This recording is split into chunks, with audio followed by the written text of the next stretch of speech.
Assalamualaikum warahmatullahi wabarakatuh. Perkenalkan, nama saya Ratna Wulandari dari Prodi Manajemen Dakwah Fakultas Dakwah IAIN Salatiga. Organisasi adalah suatu kumpulan seseorang atau sistem yang berkumpul menjadi satu dan mempunyai tujuan yang sama. Dan organisasi ini memiliki kemampuan untuk mengembangkan pendidikan, khususnya pendidikan keislaman.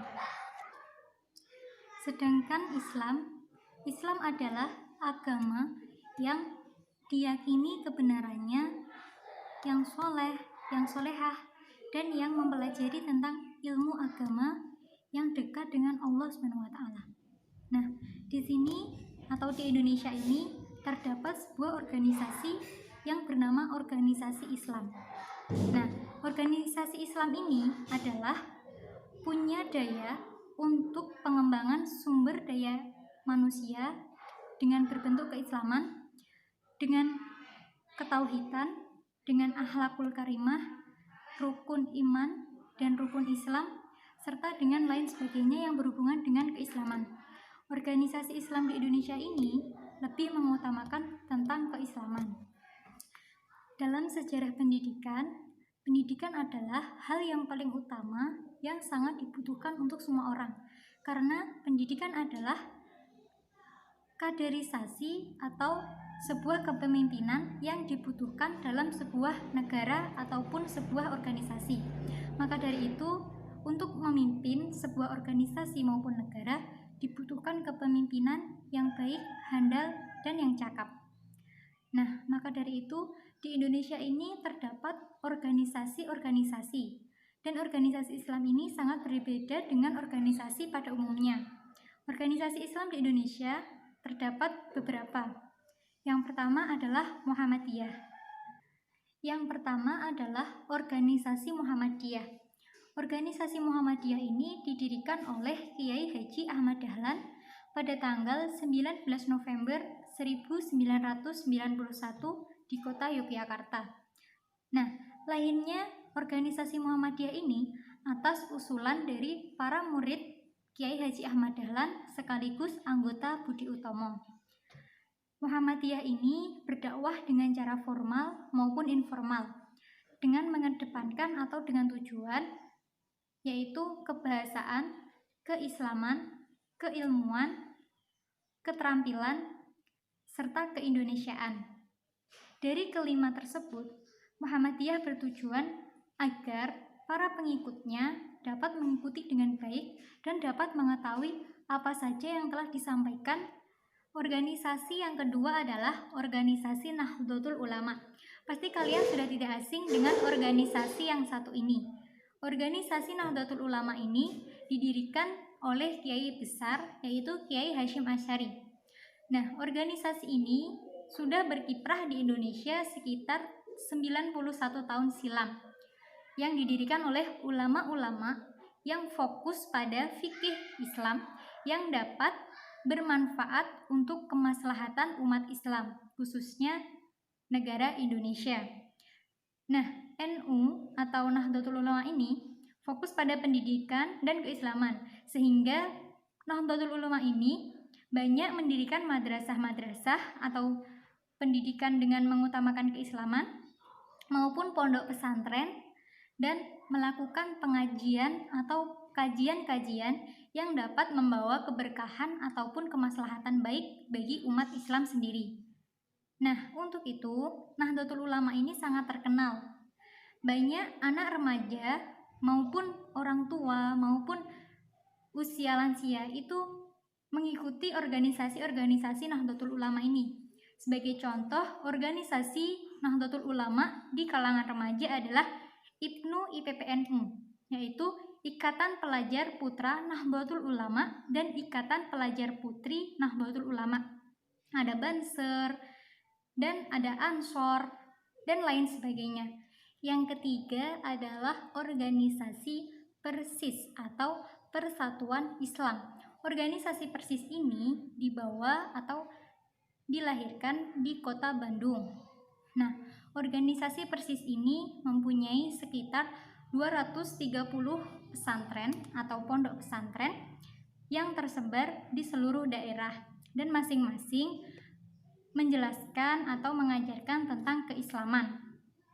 Persis ini didirikan dengan tujuan menyebarkan Islam sesuai dengan apa yang telah dibawa oleh Rasulullah SAW dan diusahakan yang belum bercampur dengan adat maupun istiadat setempat atau tercampur dengan hal-hal atau opini-opini dari orang lain.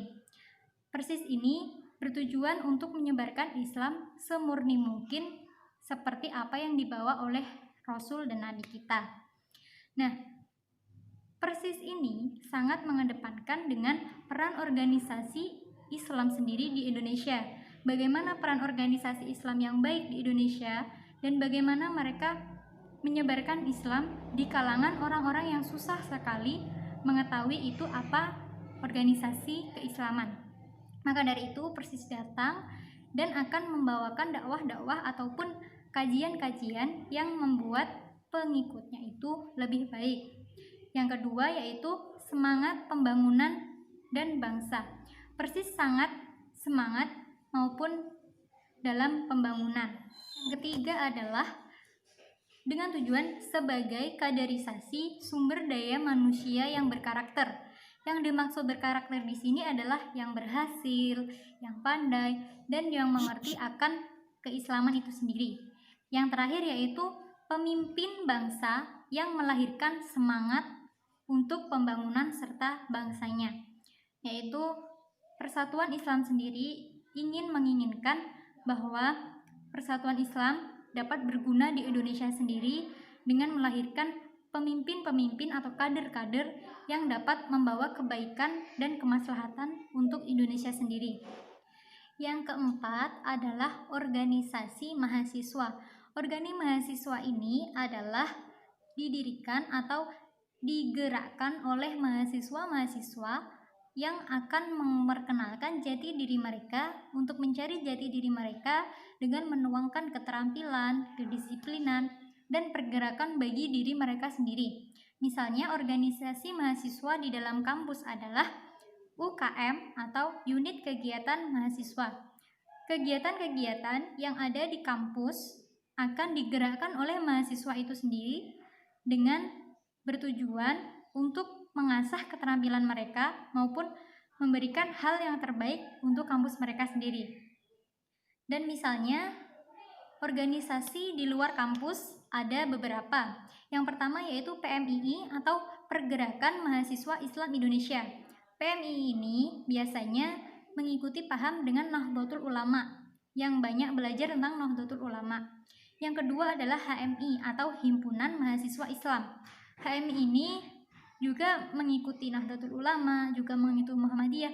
Jadi ini tidak berpihak kepada siapapun, tapi menerima apapun yang akan dijelaskan. Maksudnya tidak membeda-bedakan antara satu dengan yang lain, karena semua himpunan atau semua organisasi itu sama, yaitu tujuannya untuk lebih baik ke depannya. Dan yang ketiga ada IMM atau Ikatan Mahasiswa Muhammadiyah. Nah, tentunya IMM ini adalah organisasi yang sangat mengedepankan tentang Muhammadiyahan. Tapi dari ketiga organisasi tersebut sama-sama tidak membeda-bedakan antara organisasi satu dan organisasi yang lainnya. Karena apa? Semua organisasi itu sama tujuannya, yaitu untuk mencapai tujuan yang lebih baik ke depannya. Nah, tujuan organisasi mahasiswa sendiri adalah mengaktualisasikan diri mereka atau mencari jati diri mereka dengan cara berorganisasi. Karena dengan cara berorganisasi atau mengikuti kajian-kajian, kita akan dapat pengalaman yang lebih dan mendapatkan apa yang sebelumnya kita tidak dapat dan tidak ketahui. Maka dari itu, sebagai mahasiswa atau sebagai generasi-generasi pengikut bangsa yang akan datang, marilah kita tunjukkan semangat kita dan belajarlah tentang keislaman, keumuman. Jadi jangan pernah membeda-bedakan antara organisasi yang lain dengan organisasi yang kita jalani saat ini. Maka dari itu pesan saya, tetap semangat dan Jangan pernah membeda-bedakan karena tujuan kita sama, yaitu memperbaiki organisasi kita masing-masing. Sekian yang bisa saya sampaikan. Apabila ada salah, mohon maaf karena salahnya dari saya dan lebihnya dari Allah Subhanahu wa taala. Allahumma fiq il aqwamin thoriq. Assalamualaikum warahmatullahi wabarakatuh.